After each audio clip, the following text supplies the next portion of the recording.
我係黎耀威，我係一個粵劇演員、編劇。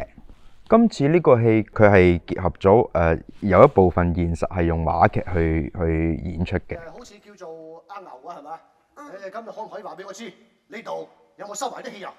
另外就係喺阿西嘅夢入邊咧，就用粵劇。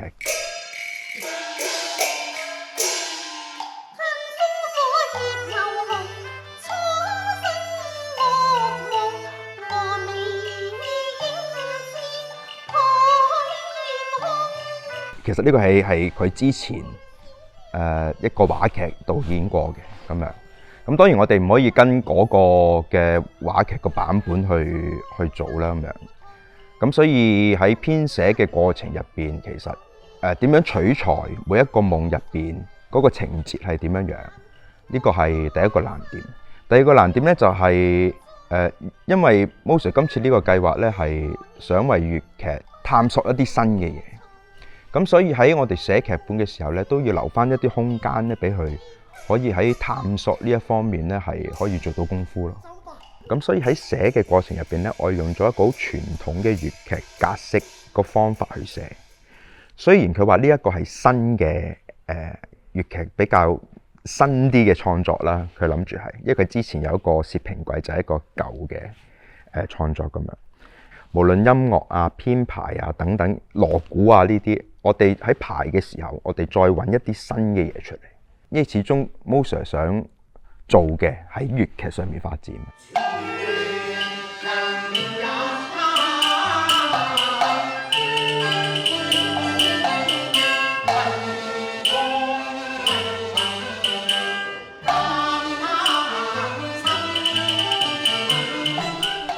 我記得我寫尾場嘅時候咧，我唔知點樣寫，茫無頭緒啊。Mo Sir 俾咗個方向我啫，我又唔係跟翻以前個話劇個版本去寫，咁到最後嘅時候咧就係發現就係喺阿西最後一個夢入邊，其實佢應該發現自己唔係楊排風佢應該係阿西，佢應該係揾翻自己，佢應該相信自己都有咁嘅力量。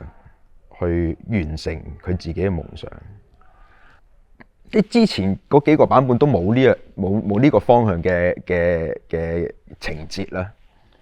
咁自己諗到覺得又貫徹到個主題咁樣。其實我幾滿意嗰一場。我究竟係邊一個啊？你就是你啊！就是我，你是勇敢無懼威，我是勇敢無懼威，你是黑暗燃光輝，我是黑暗燃光輝，你是救國女英雄，我是救國女英雄，你名字是阿西，我係阿西啊！今次嚟講，其實我可以話獲益良多，即係無論係Mo Sir 對於嗰個戲嘅編排係點樣樣啦，佢想遞嘅信息係點樣樣啊？佢喺導演嘅崗位嘅時候，佢點樣排個戲啊？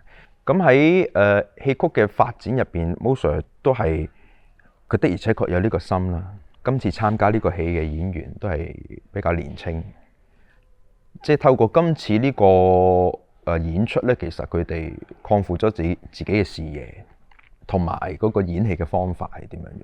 咁就唔使局限於我哋淨係喺戲曲入邊嗰個表演嘅程式，因為始終我哋戲曲其實都跟住個時代去變。咁Mo Sir係洞察到呢樣嘢，今次嘅演出都係一個好大膽嘅嘗試。我都話並不是為我哋將來嘅戲曲定型，絕對唔係。Mo Sir都係咁樣講，唔係話將來要咁樣做，唔係。佢探索緊唔同嘅路。可能今次嘅演出，觀眾睇，咦？點解又話劇又粵劇㗎？咁唔係粵劇咩？咁樣其實喺我哋排練嘅過程入邊咧，其實已經有好多嘢得着咗，就未必一定係今次嘅演出係觀眾見到。